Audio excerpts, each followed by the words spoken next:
गिद्धों का स्वच्छंद वातावरण में विचरण करने के लिए खोलना ये हमारे लिए सौभाग्य की बात भी है और वन विभाग सहित सरकार की गर्व की बात है। आज के इस अवसर पर मेरे साथ हमारे 4 भारतीय गिद्धों और एक देसी गिद्ध को घायल अवस्था में विभाग ने अपने पास रखा था, उनका ठीक से उपचार किया। स्वच्छंद वातावरण में गिद्धों को छोड़ करके वन विभाग ने अपनी उस गरिमा का और खासकर उस गौरव को प्राप्त किया, जिसके कारण से वन विभाग पूरे देश में हमारे गिद्धों के लिए भी देश भर में सबसे ज़्यादा गिद्ध राज्य में पाए जाते हैं तो मध्य प्रदेश में चीता, लेपर्ड, टाइगर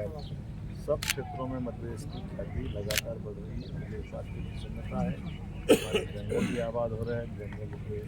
जानवर भी आबाद हो रहे हैं, पक्षी भी आबाद हो रहे हैं और राज्य की प्रगति भी